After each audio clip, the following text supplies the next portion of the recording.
Những cảnh quay sau đây được ghi lại và chia sẻ bởi một người phụ nữ lớn tuổi có tên là Belina, hiện đang sống một mình cùng với một chú chó và 2 con mèo.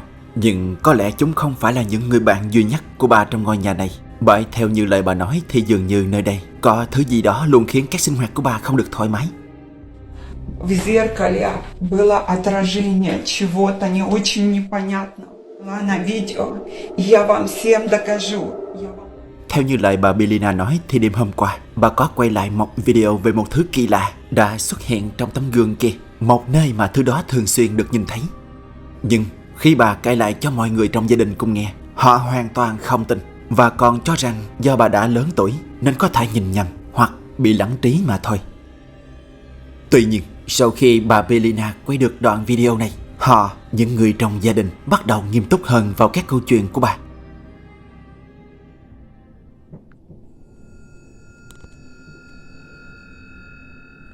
Уходи отсюда. Я тебя не боюсь. Уходи отсюда. Уходи из моего дома. Уходи. Я тебя не боюсь.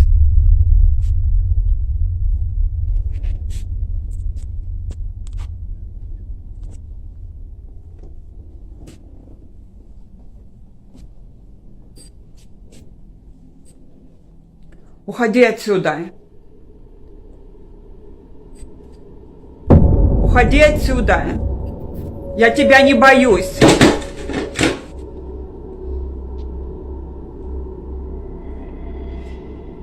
Уходи. Уходи, я сказала. Уходи отсюда. Уходи, я тебя не боюсь. Ban đầu, bà ấy hướng góc quay vào tấm gương như đang trực chờ sẵn thứ kỳ lạ sẽ xuất hiện. Nhưng không có chuyện gì xảy ra cả. Cho đến khi bà lê camera điện thoại quanh phòng, bất ngờ bà ấy nhìn thấy cái hiện tượng lạ này.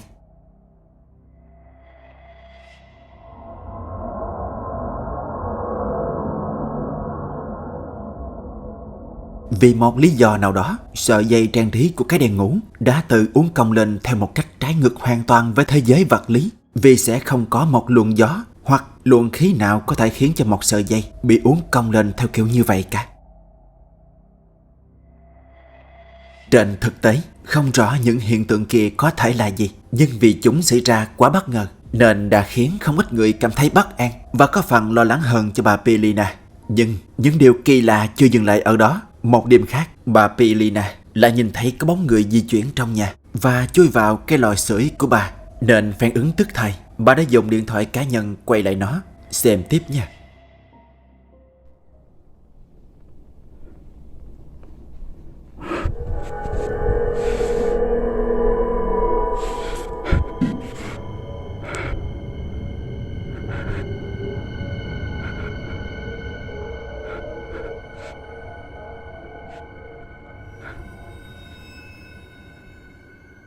Trong bóng tối lờ mờ, dường như có một thứ gì đó màu xám đột ngột xuất hiện trong lò sưởi, và thứ này chỉ được nhìn thấy khi bà ấy đến gần. Như thể thứ kỳ lạ đó cũng đang chờ bà tiến tới. Và ngay khi nhìn thấy sự xuất hiện đó, bà Belina đã giật mình lùi về sau như một phản ứng tự nhiên.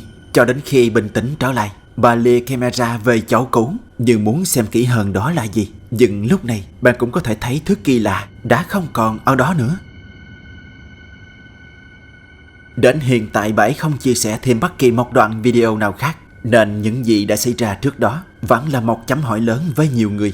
Chứ một ai có thể giải thích hay dẫn chứng chính xác vì sao một sợi dây treo lủng lẳng lại có thể tự uốn cong lên được như vậy, và cũng như đưa ra một câu trả lời chính xác cho cái thứ bất ngờ xuất hiện trong lò sưởi này. Nhưng còn bạn nghĩ sao? Liệu có phải những điều mà bà Belina đã quay được này và các câu chuyện được bà kể lại trước đó, chúng có liên quan đến nhau không? Hay tất cả chỉ là sự trùng hợp ngẫu nhiên? Hãy để lại câu trả lời của bạn bên dưới nha.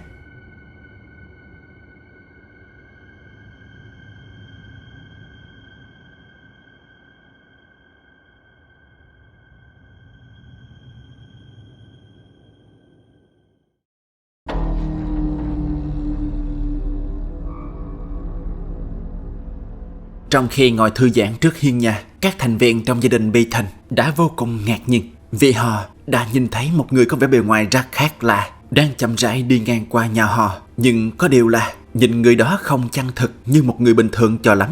Điều đó khiến họ vô cùng tò mò. và muốn xem lại góc quay từ camera an ninh trước nhà. Và rõ là trên đoạn phim, nó cũng không khác gì mấy so với những gì họ đã thấy.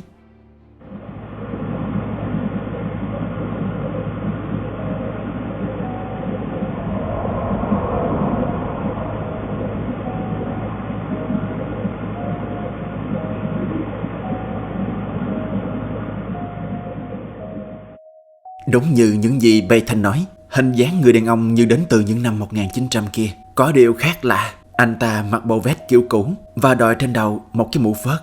Điều đặc biệt là khi anh ta di chuyển qua một khu vực nhất định trước camera, dường như hình thể của người đó bị mất nét, khiến một vài chi tiết trên cơ thể bị mờ đi rất lạ.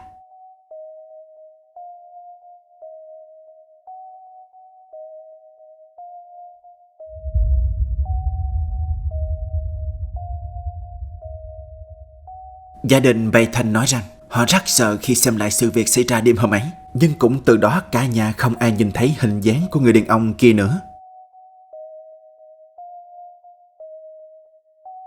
Với một số người thì hiện tượng trên rất có thể là do góc quay hoặc do camera ghi hình trong môi trường thiếu sáng. Điều này rất dễ gây ra hiện tượng motion blur, gây mất nét tạm thời như trong video. Bên cạnh đó cũng có người thắc mắc, nếu lý giải do lỗi kỹ thuật, vậy tại sao các thành viên trong gia đình Bayton nói rằng chính mắt họ nhìn thấy dáng người kia có điều gì đó không bình thường? Phải chăng đó chỉ là ảo giác hay thật sự có điều gì đó bí ẩn xoay quanh hình dáng ấy?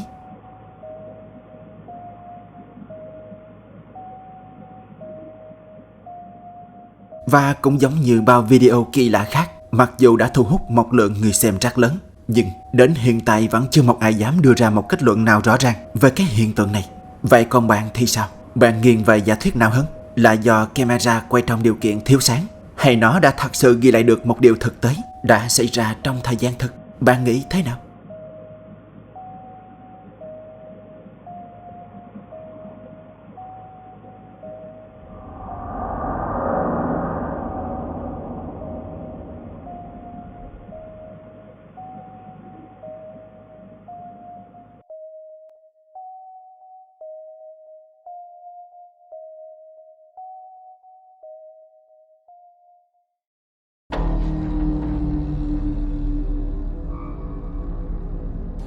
Một khu công viên rộng lớn có tên là Michael River nằm ở tiểu bang Sarasota, Florida, nổi tiếng với những câu chuyện kỳ lạ được thuật lại bởi các du khách từng tham quan nơi này.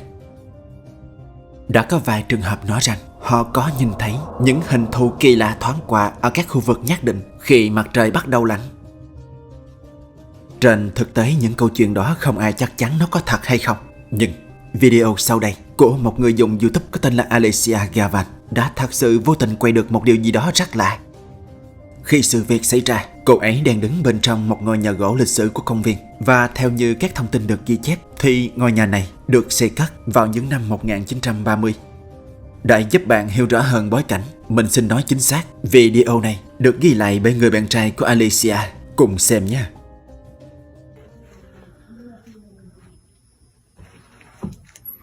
This place is so cool, isn't it? Yeah. What the somebody in there with you? No?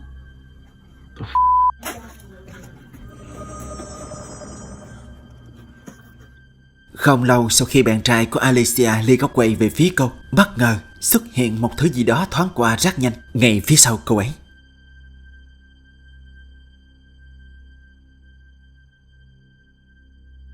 Chỉ trong vài giây, sau khi người bạn trai hỏi Alicia rằng có ai ở cùng cô ấy trong nhà không, và không lâu sau khi nhận được câu trả lời, anh ta đã nhanh chóng tiến lại gần khung cửa sổ, quay thẳng vào trong, và bên trong đủ sáng để anh nhận thấy quả thật không còn ai khác ngoài Alicia cả. Trong thời gian thực, chỉ có người bạn trai của Alicia nhìn thấy hình dáng lạ kia, nên anh ấy cũng không chắc mình có nhìn đúng hay không. Cho đến khi cả hai cùng xem lại cảnh quay, họ mới thật sự bất ngờ, vì quả thật có thứ gì đó di chuyển phía sau Alicia, nhìn khá giống hình dáng của một người, nhưng kỳ lạ là ngay sau đó lại không thấy nữa. Riêng cá nhân Alicia đoán rằng rất có thể đó chỉ là ảo ảnh do ánh sáng tạo ra hiệu ứng khi lìa nhanh camera mà thôi. Nhưng để khẳng định chắc chắn thì cô không đủ tự tin suy nghĩ của mình là đúng. Vì trước đó đã có những câu chuyện kỳ lạ tương tự được thuật lại từng xảy ra trong khu công viên này. Nhưng con bạn nghĩ sao? Đó có phải chỉ là hiệu ứng ánh sáng khi lia camera, hay những câu chuyện trong quá khứ và thứ kỳ lạ chưa thể xác định như một hình dáng di chuyển nhanh này có liên quan đến nhau không?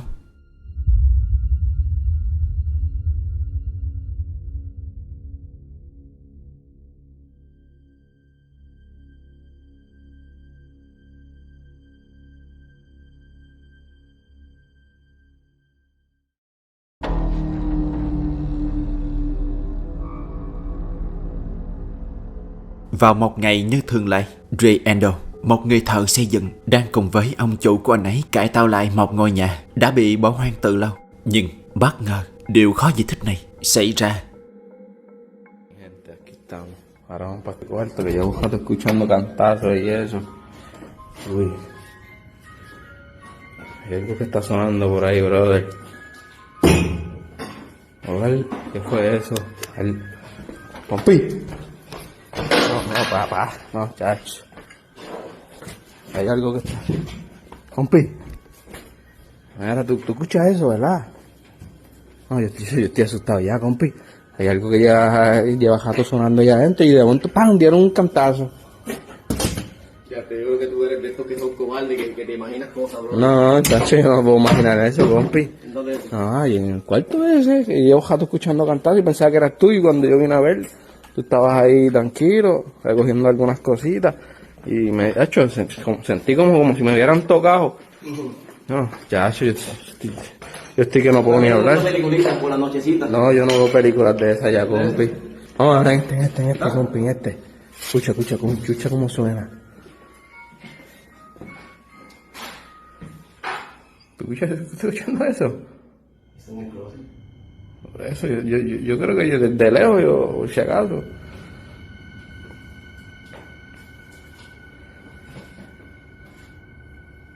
Sí, estoy temblando, compi, yo no sé qué vaya.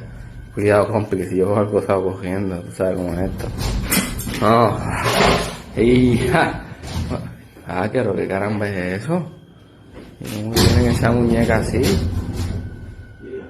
Como si estuvieran mirando para abajo. Ay, bendito Dios, y sonando ya.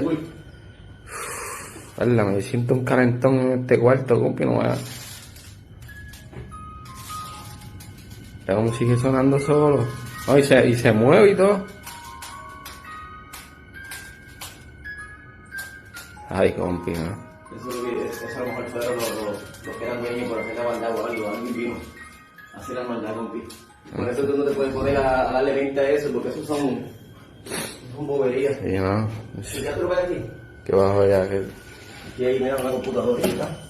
Por eso hay que sacarlo, para botarlo. Compi, ¿pero qué es eso, compi? ¿Ah? Mira, compi se movió. Compi se está moviendo, compi, ¿oíste? Pero no será el viento. No, si aquí no hay viento, compi. Pero con un muñeco feo. Mira para allá. ¡No, compi, compi!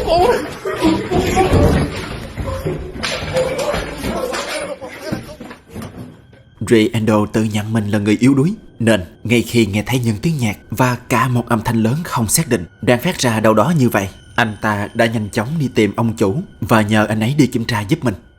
Khi cả hai bước vào nhà, Ray Endo đã xác định được tiếng nhạc kia đang phát ra bên trong căn phòng này, nên họ đã chậm rãi bước vào và đi đến cái tủ quần áo nơi phát ra tiếng nhạc. Lúc này ông chủ của Ray Endo đã chủ động mở cửa tủ ra, thì giật mình nhìn thấy có một con búp bê bị treo ngược bên trong. Nhưng điều khiến cả hai bỏ chạy chính là cái túi có in hình một em bé kia. Ban đầu nó chỉ đong đưa nhẹ nhẹ, như thể chỉ muốn gây sự chú ý, cho đến khi cả hai thật sự nhìn vào nó, cái túi xách đột ngột như muốn lao thẳng về phía họ. Và sau sự việc ngày hôm đó, trên trang cá nhân của Riendo cũng không cập nhật gì thêm. Điều này càng làm cho cảnh quay trở nên bí ẩn hơn. Tính đến thời điểm hiện tại, nó đã thu hút hơn 200.000 lượt xem và hàng ngàn bình luận. Một số người thật sự tò mò về quá khứ của ngôi nhà này, nhưng vì không có lời giải thích chính thức từ người đăng, nên đa số người xem chỉ nêu ra quan điểm cá nhân mà thôi. Một số người tin vào các chi tiết kỳ lạ cho rằng con búp bê bị treo ngược cộng với việc cái túi đột ngột đong đưa mạnh ngay thời điểm họ vừa nhìn vào nó có thể là dấu hiệu của một điều gì đó mà chúng ta chưa thể lý giải rõ ràng. Nhất là khi khung cảnh của căn nhà bỏ hoang vốn đã có nhiều yếu tố khó đoán trước. Tuy nhiên, không phải ai cũng nghiêng về giả thuyết trên. Một số khác cho rằng video chỉ là một chiêu trò được dàn xếp trước. Nhưng còn bạn nghĩ sao? Bạn có nghĩ tất cả chỉ là trò đùa không? Hay những gì đã xảy ra chính là một chỉ dấu của những điều khó giải thích hơn?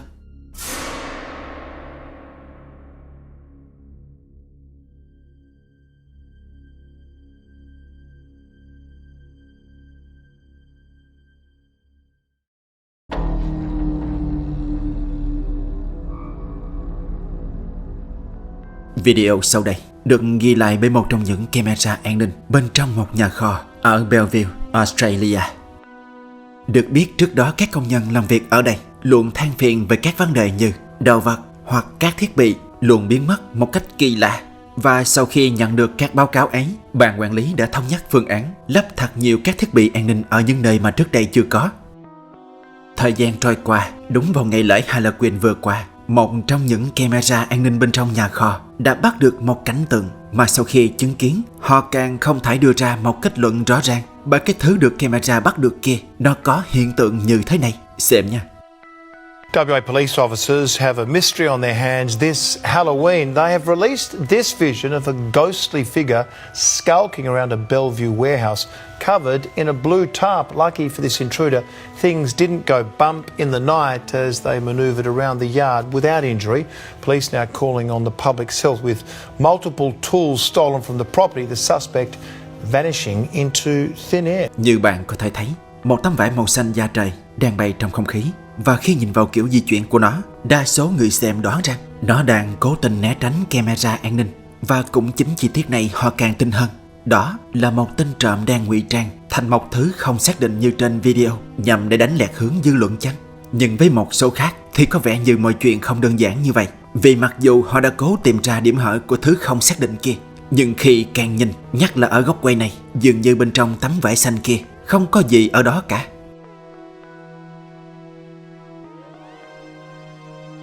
Và kèm theo đó là cách nó di chuyển không được bình thường cho lắm, giống như nó đang lướt như bay trên mặt đất vậy.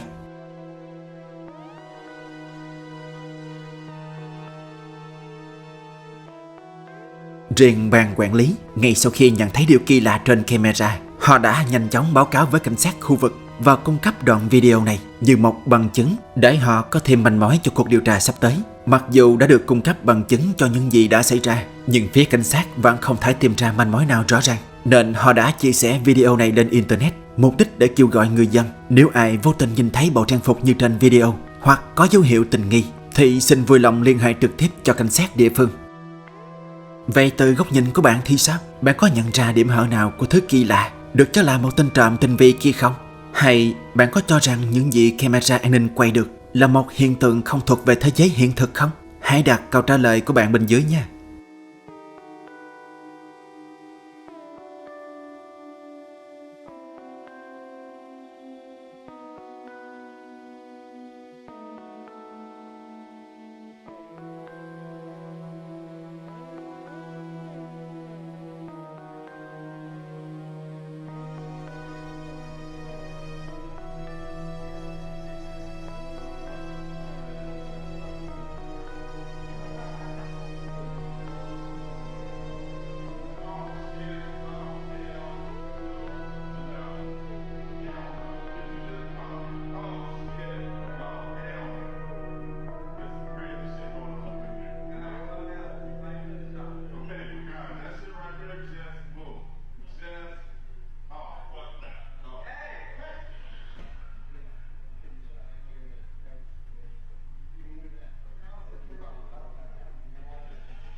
Nếu bạn thấy những phân tích này hữu ích, ngay trên màn hình bên trái là playlist với những video cùng chủ đề. Hãy chọn vào đó để khám phá tiếp.